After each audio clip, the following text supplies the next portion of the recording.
Sunjanning tavarruk muhrga erishishi. Yaxshimisilar do'stlar? Unda qolsa 3 podshohlikni yana davomli so'zlab ketdik. Endi Xulavganda bu 18 taram qo'shini parchalanib ketgandan keyin endi bu yerda Yuanshu, Sunjan, Liu Guanzhang uchaylan ananki sav qilib qoldi. Endi bu vaqtda Dongzhou Loyangni tashlab, ya'ni Astanaga butun o't qo'yib o'tib, Chang'anga qarab ketayotgan vaqtida shuning bilan bu yerda sav chiqib Yuanshuga taklif berdi.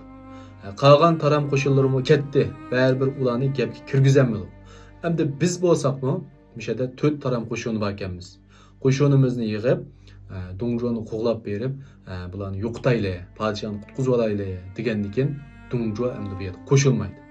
Bu nima deydi desa, jang qilib bak charchab ketdi. Qo'shin yerib ketdi, azroq arama olayli deydi. Endi mushu gapni deyalaydi degan shu. Nimish bunday deymiz? Amaliyotda Yuanshu bo'lsin yoki Yuanshu bo'lsin, asla bir jang qildik degidek jang qilmadi bu yerda. Asos Japonni kim tatdi desa, Sunjan tatdi. Liu Guanzhang tatdi. Uchaylar. Demak, bu yerdagi jangga qatnashgan odam Sunjan, Liu Guanzhang fayla biz arama olayli, azroq bir qo'shinimizni aramlandirib olib, bir 2 kun arama olgandan keyin undan keyin ahvol qarab ish tutayli demay tursa, bu yerda Yuanshu biz qo'shinni arama oldirib olayli. Arama oldirib olib, ular Chang'anga ketib olsin, mayli. Biz ahvol qarab Chang'anga qaytadan hujum qilayli degan gapni deydi. Ammo shu gap degandan keyin bu yerda Sav nihoyat umidsizlanib ketdi. Amaliyotda Sav bilan Yuanshuninki maqsadi ayrimda bu yerda o'xshamaydi. Sav nimani o'ylaydi desa, hozir bular safar ustida bo'lg'ashqa biz barliq qo'shinni yig'ib apasak, bular safar ustida undan yaxshi qo'g'inib ketolmaydi. Biz Dongzhou qo'shinini mag'lub qilolmasakmi, podshohni qutqizib qaytirib akilib olsak, podshoh nerda bo'lsa, vazirlar shu yerga yig'iladi, lashkarlar shu yerga yig'iladi, avom xalq shu yerga yig'iladi. Biz podshohni qutqizib olsak, asta podshohni ko'klitib, nurg'un odam atrofimizga yig'ib, Dongzhouni oldirmay bir taraf qilib olsakmi, bo'ladi deb munda o'ylagan. Bu Yuanshular qanday o'ylaydi desa, Dongzhouninki asosiy kuchi zarbaga uchrab ketdi. Biz cho'ng zaminlarni ev oldik. Bizning qo'limizda zamin bo'lgandan keyin, lashkar bo'lgandan keyin biz yana o'zimizning zaminiga, yoki bo'lmasa, mushturayotgan yerimizga igidorchilik qilib, yaxshi yura olamiz. Podshohni qutqizib akab qo'ygan bilan bizni boshquradigan odam paydo bo'lib qoldi bu yerda. Nima desa, ha deb olmay olmaydi. Podshoh Chang'an tursa, biz o'zimizni kuchaysak, besib olsak, o'zimizga o'zimiz bek bo'lib, podshoh bo'lib yashaymiz. Bizni boshquradigan odam qolmaydi deb matrapda o'ylaydi. Shuning bilan Savsonning fikri qo'shilmaydi. Shu yerda qo'shinni jim turg'izib, turib oladi bu Yuanshu. Demak, ikkisininki xiyoli o'xshamaydi hamda. Qaraydigan bo'lsak, ikkilisininki o'ylig'in to'g'ri. Ya'ni o'ziga to'g'rida. Lekin ikkilisi shu manfaatni oldin qo'yganligi uchun yanada birlik kelolmaydi. Shuning bilan Sav bulardan umid qilmoqda. Men berib Sunjanni izlab boqay deb, Sunjanning yoniga bor. Sunjanning yoniga berib, Sunjanga Dongzhouni qo'g'lash to'g'riliq maslahat soldi. Saqandan keyin bu Sunjanga bu ish toz yoqmaydi. Nimishqa?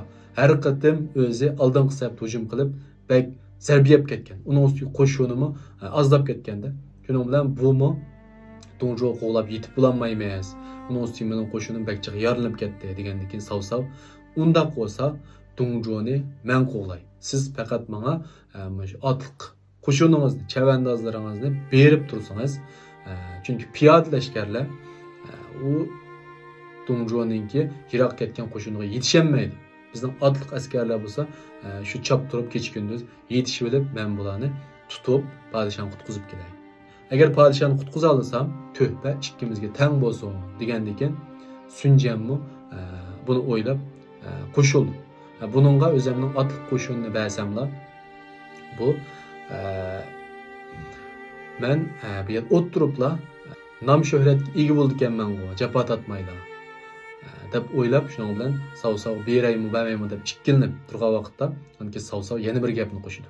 Meningki 10 ming kishilik Şu atlık qo'shinim bor. Siz xotirjam bo'ling. Men cho'qim yengalayman.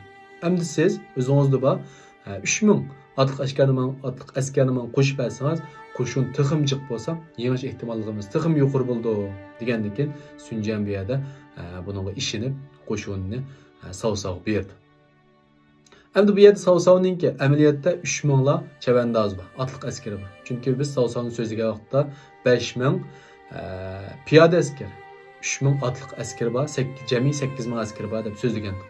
Endi savsav nima ish qilib bu yerda qo'shinni jiq ko'rsatdi degan vaqtda dal Sunjanning ishonchisiga erishib, shu 3000 atlık lashkarni orayotganmoqchi. Bu endi amaliyotdagi turmushimiz o'xshaydi. Masalan, siz bir ish qilmoqchi, bir do'kon ochmoqchi bo'lsangiz, sizning yoningizda 50 ming ko'y pul bor bo'lib, yana 50 ming ko'yni boshqalardan so'rab do'kon ochmay desangiz, to'g'ri qo'shilg'iz kelmaydi. Yoki bo'lmasa sizning yoningizda 10 ming ko'y pul bor. Siz 40 ming ko'yni boshqalardan elib, sen men 40 ming ko'y berib tursang, men 10 ming ko'yni qo'shib do'kon ochmay desangiz, albatta buningga haq qo'shilmaydi demishqa. Azroq bir iqtidor bo'lsa, azroq bir o'zini tirishsa, o'zining bir bingsi bo'lsa, andin biz azroq yordam qilib qo'ysak, ma gullansa, bizga foydasi bo'ladi deb o'ylaydi. Demak, shunga o'xshash endi. Shunga agar sizda 90 ming ko'y pul bo'lsa, 10 ming ko'y pulni sizga berib turadi odam chiqadi. Shunga o'xshashda. Ishindida 90 ming ko'y pul bo'lg'icha odam bo'lgandan keyin bu cho'qim yaxshi qilib ketalaydi.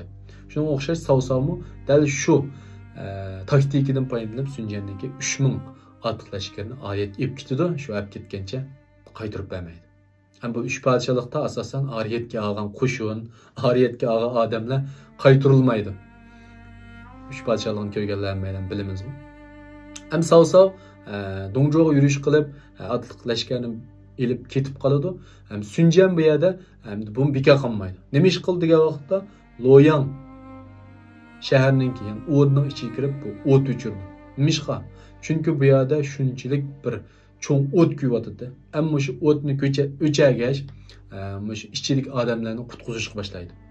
Qaraydigan bo'lsak, hamda Sunjanniki bu yer qilgan ishi nihoyat yaxshi ish. Yuanshularniki buning bilan kor olmaydi, ko'ymamdi deb. Amaliyotda bu ostonda qochib ketolmagan nurg'un odam bor, nurg'un narsalar bor. Shularni o'chirish kerakda. Shuning bilan qilib qolgan qo'shini bilan bu Sunjan o't o'chirdi, o'rdik bir narsalarni tekshirishga boshlaydi. Ammo o'rnida pulga yarig'idak yoki foydalang'idak hech qanday narsaniki qolmaganligini bayqaydi bu. Shuning bilan bu hamda mayuslanib turgan vaqtda bir shu o'rninki bir o'ylisda bir quduqdan bir narsa yaltiraydi. Ya'ni o'tninki yalqinjab turganiki shu o'tninki soyasi tushib chaqnaydi. Chaqnagandan keyin bu yer nim bordi deb shuning bilan bular bu quduqni shu ag'amchilarni silib, tortib pastga odam tushib tortishga boshlaydi. Tortgandan keyin shu yerdan bir ayolninki jasad chiqadi. Bu ayolninki qo'yinda hamda bir narsa turganda, cho'ng bir narsa turganda, shuning bilan u nimadi o? Bu ayol kimdi o'zadi bir ko'rpa qildi deb, bu ham ashqidek bo'lsa, ishida bir qosh tish turgan. Ham bu nima degan vaqtda tavarik muhr, ya'ni podshohninki muhri tamg'isida. Ham bu narsa faqat podshohlarga xos. Podshoh har vaqt yinida ap yuradigan, buyruq tushiradigan narsa. Shuning bilan